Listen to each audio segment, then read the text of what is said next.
Alhamdulillah Ustaz. Dari mana? Duduk. Iya Ustaz. Duduk. Masya Allah nih ada roti nih. Pagi-pagi begini nih.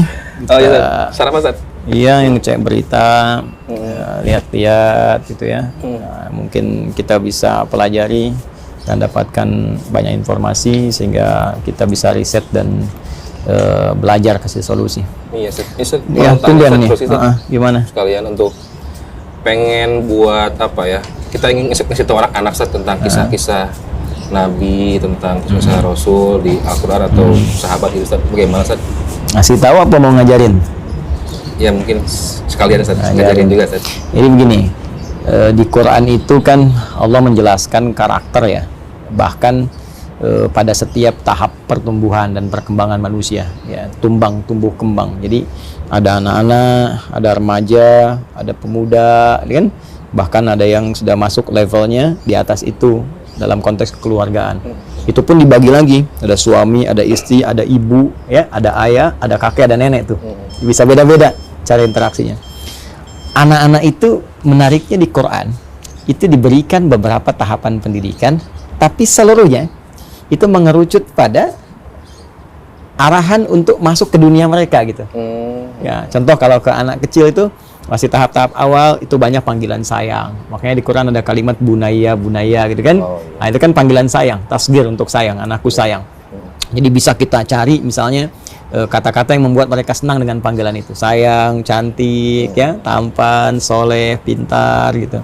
Terus kalau dia sudah mulai agak naik lagi ke level saya sekarang kelas 5 SD atau 1 SMP, sayang kurangi, perintah naikkan. Nah, supaya nanti nggak larut dalam sifat manja. Nah, kemudian nanti kalau udah naik lagi ke 3 SMP, mau kelas 1 SMA, nah perintah kurangi, sayang kurangi, jadikan teman. Karena nalar mereka sudah berfungsi.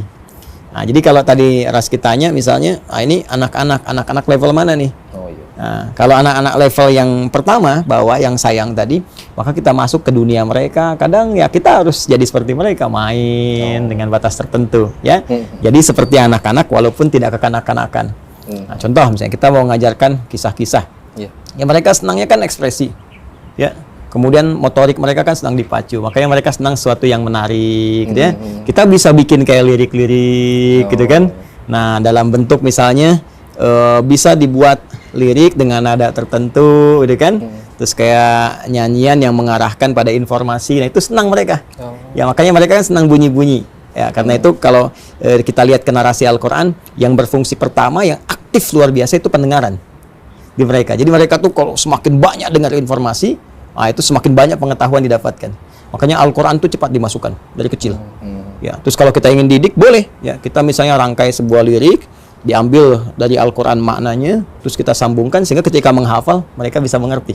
Ya. Dulu ada nasyid tuh. Lirik-lirik kan sering banyak tuh ya. Ada untuk anak-anak kecil juga. Ashabul Kahfi misalnya. Ya, Ashabul Kahf tuh surat ke berapa? Al-Kahfi itu surat ke suka nulis surat tapi nggak tahu surat nih. 18 ya. 18 dibaca hari Jumat. Kan ada Ashabul Kahf tuh. Iya betul. Dulu ada lirik tuh yang Raihan. Raihan kan suka ada lirik Ashabul Kahf tuh, kan kita bisa kesampaikan ke mereka. Yang gimana Ustaz? Gimana ya, saya pernah dengar tuh waktu saya kecil itu. Gitu. Tercatat sudah dalam sejarah 7 pemuda yang beriman melarikan diri ke dalam gua demi menyelamatkan iman. Wah, itu kalau anak-anak dikasih lirik itu, ya, terus dia nyanyikan misalnya, ya, tanpa harus ada instrumen-instrumen lain, itu aja sampaikan. Ya, disangka tidur hanya sehari, rupanya 309 tahun.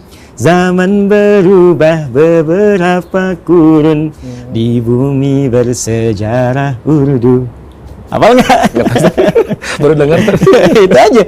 Terus kalau mereka ekspresikan gitu ya. Jadi begitu mereka menyebutkan, itu hafal tuh. Ashabul Kahfi tidur kayaknya cuma sehari, ternyata 309 tahun kan. Tempatnya di mana dan sebagainya. Jadi begitu mereka nanti bergerak menghafal, semakin dewasa, baca Al-Kahf tiap hari Jumat, inget langsung tahu maknanya. Di dunia anak-anak begitu.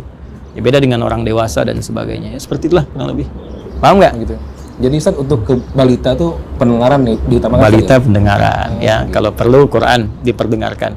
Ya, pasang speaker aktif, Quran, 1 bulan 1 juz, sampai 30 juz, usia dia 30 bulan, 2 tahun setengah. Jadi sudah dengar Quran secara keseluruhan. Ya, nanti kalau sudah berekspresi, di atas 3 tahun, 4 tahun, ya sampaikan itu, tanamkan, dan masuk ke dunianya. Jadi, walaupun orang tua berharap kuat, ya, anak bisa menghafal Quran, bisa dewasa, tetap mereka anak-anak. Ya, jangan lupa dengan dunia anak-anaknya. Jadi jangan dihabiskan dunia anak-anak sangat kecil dengan memberikan beban orang dewasa, sehingga ketika mereka dewasa tampil orang dewasa yang kekanak-kanakan. Biarkan mereka dengan dunianya, setelah dewasa mereka tampil dengan kedewasaan. Udah, makan roti aja dulu. Jangan banyak tanya dulu ya. Boleh. Kira itu ya. Bagi nih. Ini ada 3 nih. Mau yang mana? Nah, ini kayaknya enak. Oke. Antum ambil itu, ambil yang ini. Keju. Baik ya. Siap. Yuk. Bismillahirrahmanirrahim.